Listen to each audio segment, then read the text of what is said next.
Welcome back to the Andrew Tate Show by GSMC Sports. We are on segment 3. If you missed segment 1, we were remembering the life and legacy of Bill Walton. Segment 2, we covered last night's game between the Boston Celtics and the Indiana Pacers. The Boston Celtics completing their sweep in this round of conference finals. We are now moving on to talking about Jim Harbaugh and some revelations that have recently come out regarding his departure from Michigan.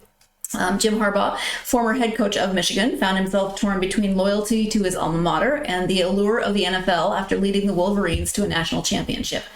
In the upcoming book, The Price, What It Takes to Win in College Football's Era of Chaos, co-authors Armen, Keteyian, and Talty provide insights into Harbaugh's inner turmoil. The book reveals Harbaugh's desire to remain at Michigan following their championship triumph, but his concerns over the support he received from athletic director Wardy Manuel. Harbaugh confided in a friend about his frustrations, expressing doubts about Manuel's advocacy, especially in front of Michigan's Board of Regents. Additionally, Harbaugh vented his grievances against Big Ten Commissioner Tony Petitti, feeling let down by promises unfulfilled regarding a meeting in the aftermath of a sign-stealing scandal. Despite Michigan's efforts to retain him with a lucrative offer, including a 5-year deal worth over $11 million per year, Harbaugh felt unsettled by the inclusion of termination language related to the ongoing investigation into the sign-stealing scandal.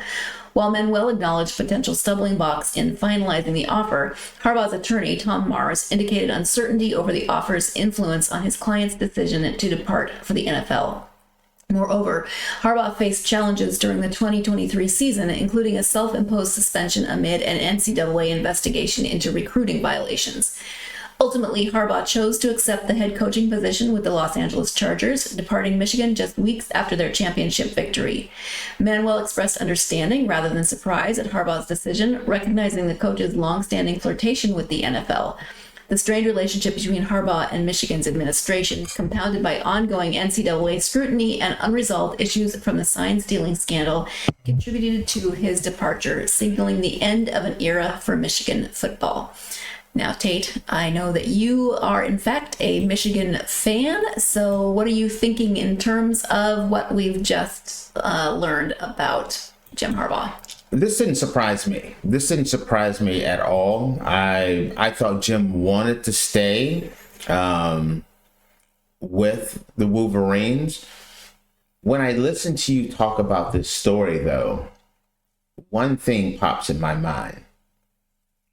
I'm going to start off by, I'm from the Midwest, and I grew up in Ohio, in the Northeast Ohio area, but I grew up a Michigan fan in the Northeast Ohio area, which is something. I'm just going to put it back on two screen, because I'm going to shake my head. You're Ohio, you're a Michigan fan. Yes, very true. I've had a couple really great friends of mine that ended up going and playing sports at Michigan, and I spent a lot of time at Michigan as a kid growing up. Wanted to go to Michigan as well. Found out, hey, back then, going to Michigan was kind of hard to get into, and it cost a lot. So I didn't go to Michigan, but Michigan had a piece of my heart. Does that make sense? It does. I just had to. I have heard over the years that I have known you, friends and family give you crap about being a Michigan fan. So, but this whole thing here goes exactly what you were just talking about, though. There's a difference between the SEC and the Big Ten. I have family in the South, that Alabama, Mississippi, Georgia area. I've spent a lot of time in that area, in Florida and New Orleans and Louisiana area, South Carolina. I've spent a lot of time there. And when it comes to college football, South Carolina, they want the Gamecocks to win. But if they're not in it, they want the SEC to prevail. You go to Georgia, you go to Alabama, you go to Auburn, LSU. It's kind of the same way. Not everyone, but majority of people that I have ran across, it's been like SEC. We're I'm a Tigers fan and an SEC fan.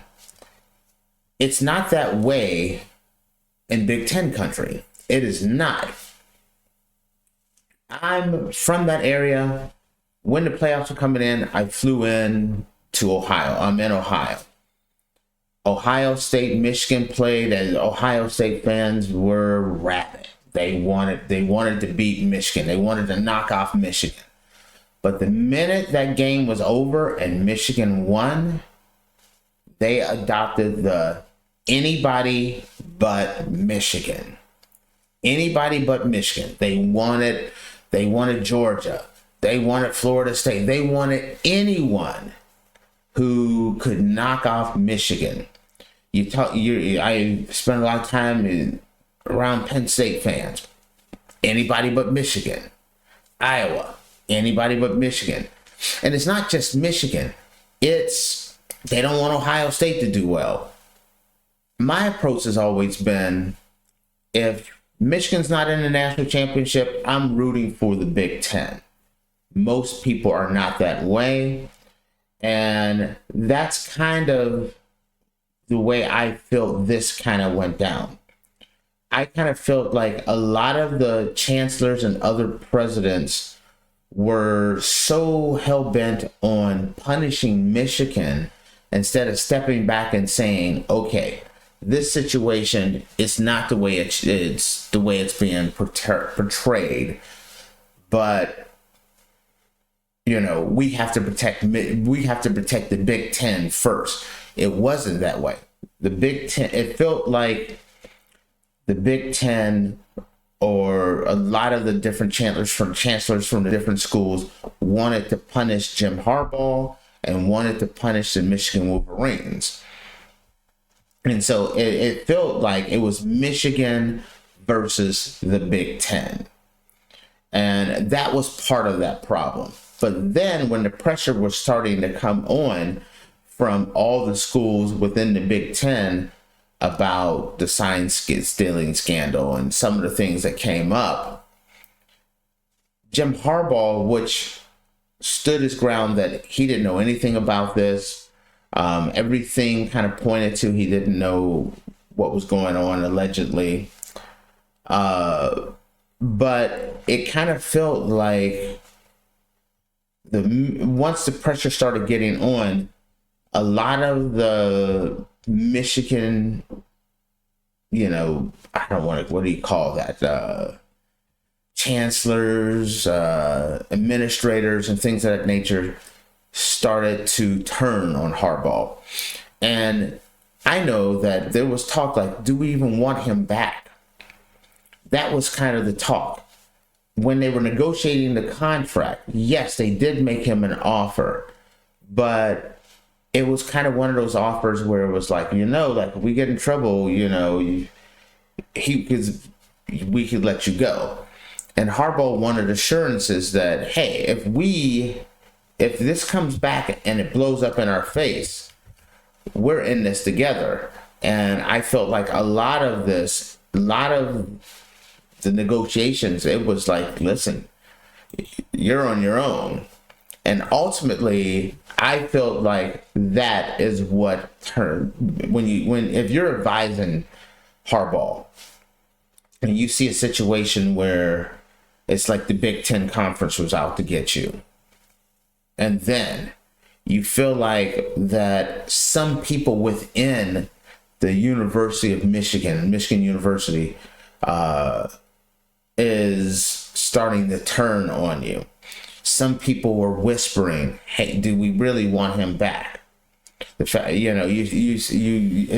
you're his agent and you think about a few years ago, there was talk about, are we going to keep him? Are we going to let him go? If he doesn't beat Ohio State, we're going to let him go. But things changed.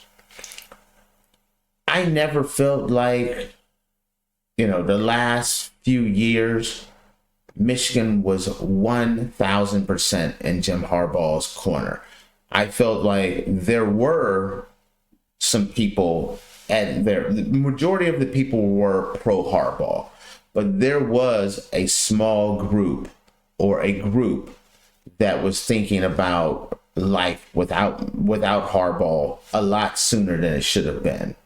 I would have loved to see Jim stay and run this back and maybe try to repeat or keep on. It was kind of like there were some people within the Michigan brain trust, let's say, that was like, we got a national championship and we can part ways with Jim Harbaugh. Let's do it. And I felt like that was unfortunate. It was a roller coaster of a season, though, because you had the sign stealing issue, you had the suspension, you had this, and then then they won the national championship. So you had these lows, and then you had this massive high, and then it's in some ways it's understandable that just a few weeks after that he did decide to leave. I mean, it's sort of sad in some ways as well, but understandable. If you're a chancellor or someone at Michigan, and you have a guy that has turned your program around, where Michigan was down, he came in and brought Michigan back to prominence, and it should have been everyone is lockstep in one mission, making sure we keep Jim Harbaugh, making sure we keep this rolling for years to come.